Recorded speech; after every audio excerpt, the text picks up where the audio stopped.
va rouler sur le circuit intérieur. Oui, d'accord. D'accord. Et puis après, vous pourrez évidemment...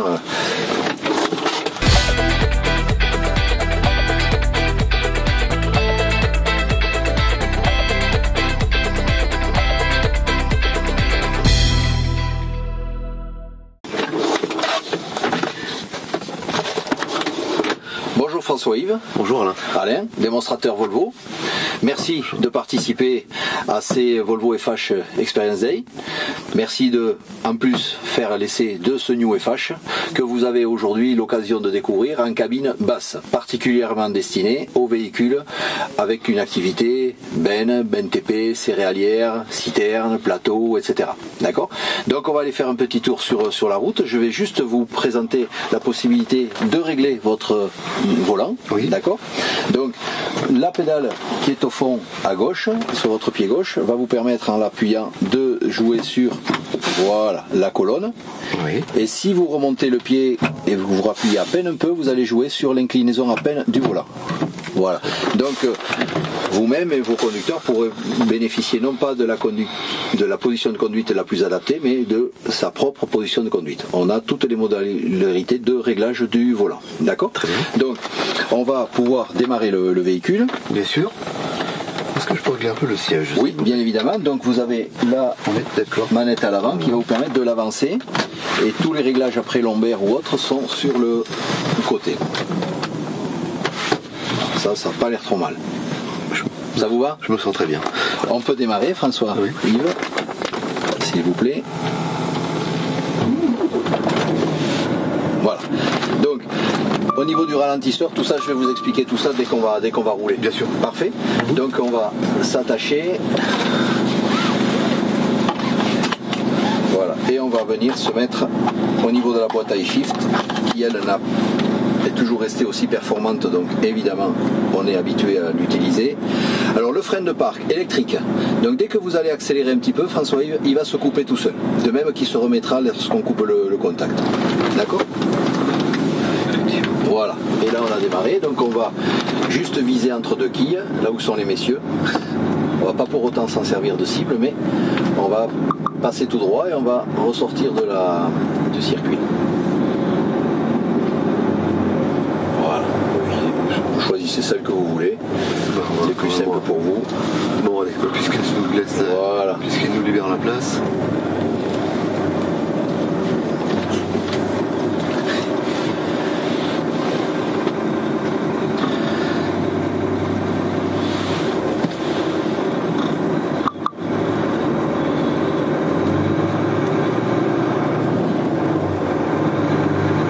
Nous prendrons donc sur la droite. On va passer ici, voilà, et en sortie de parc, on va suivre les petits panneaux bleus Volvo.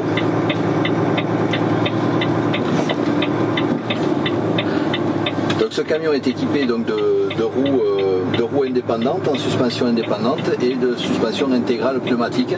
Donc ça, on va pouvoir bénéficier durant l'essai et pouvoir des vibreurs qui sont situés un peu plus loin pour apprécier, et je vous laisserai apprécier la souplesse et me ramener vos informations, parce que je pense que tout le monde est assez unanime pour dire que c'est quelque chose d'assez sympa.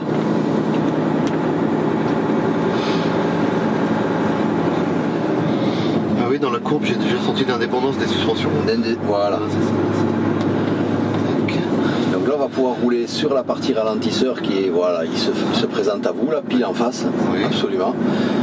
Et vous voyez que tout en lâchant l'accélérateur, vous avez aussi pris, sans vous en rendre forcément compte tellement c'est doux, le light roll, donc vous êtes là également en éco-roll. Très bien. Voilà.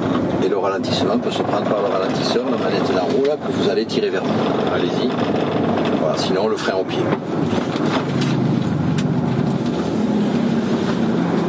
Vous avez vu la souplesse quand on est passé sur les vibreurs, oui. Qu'est-ce que vous en pensez? Ça reste assez... C'est assez épatant. C'est assez épatant.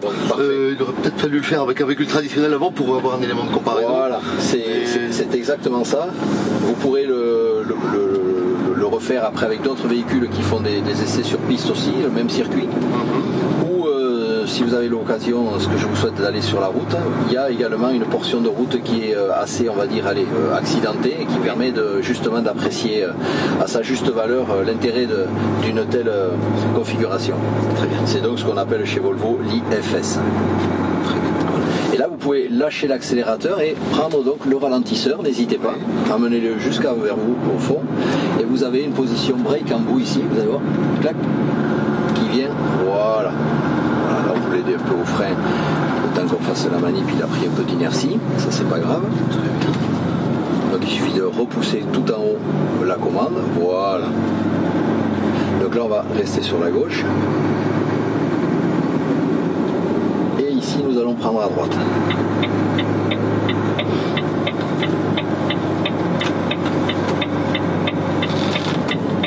Alors, ce qui est assez épatant, ce dont se rendent pas forcément compte les conducteurs au départ, c'est que quand on est sur un FH dit classique actuel, on a tendance, selon les carrefours, etc., à aller chercher, à s'avancer pour combattre un peu l'angle mort, dû en partie au rétroviseur, au pare-brise incliné, etc. Et là, sans que vous en aperceviez, vous n'avez pas décollé votre dos du siège. Pourquoi ? Parce que la visibilité est vraiment excellente. Les angles morts ont été supprimés. Quasiment, voilà. On va tourner ici à gauche absolument. Tout en gardant l'efficacité des rétros, bien évidemment redessiné, mais tout ce qui est angle mort, tout ce qui était entre guillemets un peu pénible, mais on ne le retrouve plus. Voilà. Ça a été retravaillé, ça a été pris en considération par Volvo et on ne retrouve pas ces points négatifs. Bien sûr. Voilà. Le pare-brise est collé, les montants sont avancés, 17% de surface vitrée en plus. Oui. Donc forcément on le retrouve dans l'efficacité. Voilà, là on suivra le petit panneau Volvo aussi bleu. On va descendre sur la gauche en direction, vous voyez, des quilles qui sont en bas.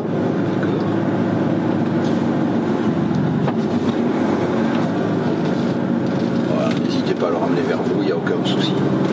Voilà, on va aller par là. Et là à gauche.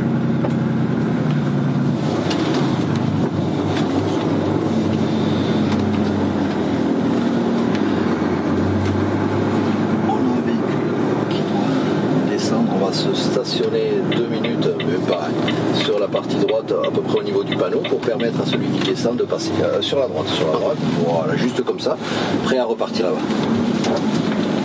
Voilà, on va le laisser descendre. Par contre, après, on reculera un petit peu pour recontourner le panneau, là, par la gauche. Là, on est sur une piste, si vous voulez, qui est destinée aux essais sur route mouillée, verglas, etc.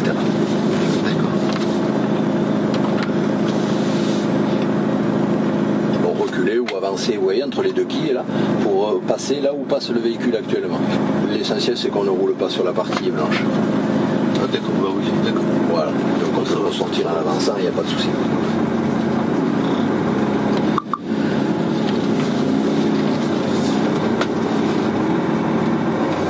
On profite justement d'apprécier la visibilité, les angles morts et tout ça, ça tombe très très bien. Voilà, on va partir sur la droite.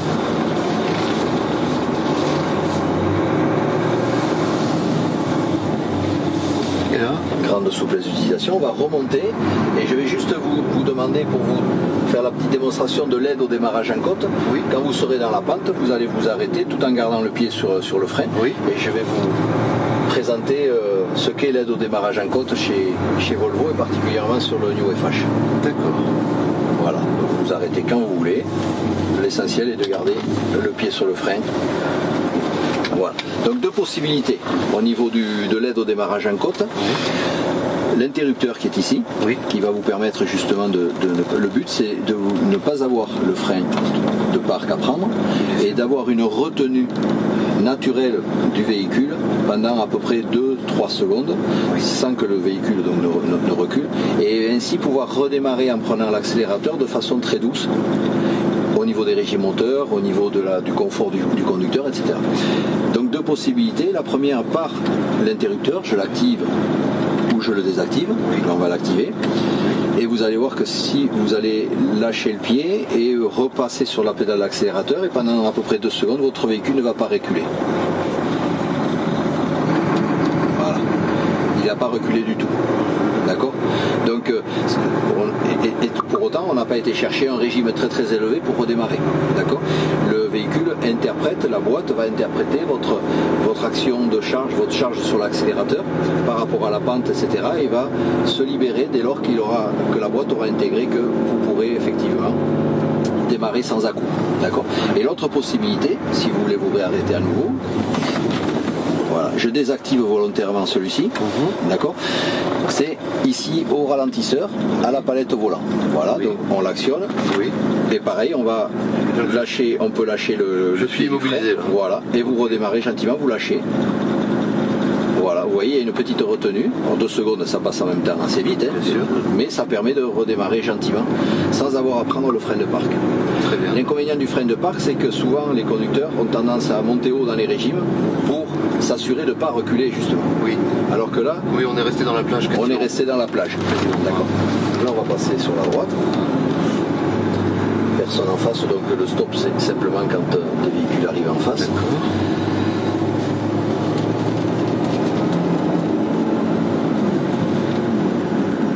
Vous voyez, les moindres mètres, le véhicule prend l'high roll aussitôt.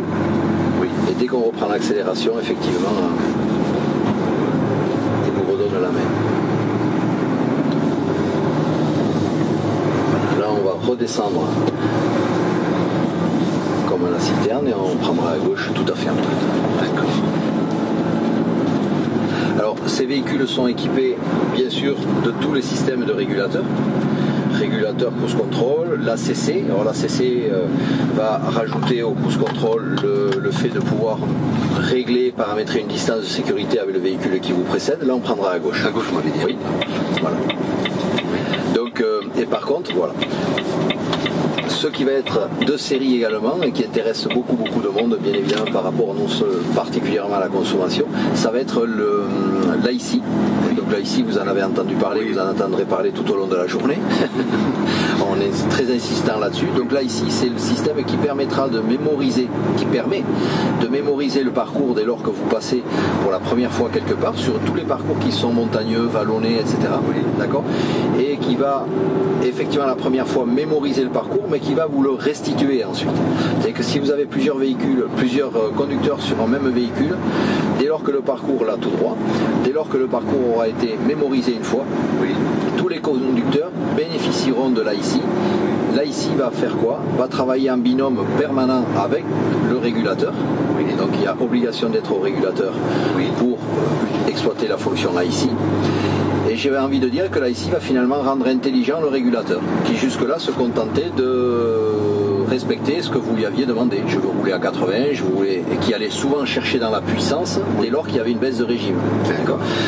Là, ce qui se passe, c'est que l'IC va dire « Ok, on m'a demandé de rouler à 80, régulateur, tu fais ton travail. Moi ici, voilà, et on va venir se mettre, on va passer à gauche du porteur. Voilà, et on va avancer tout droit.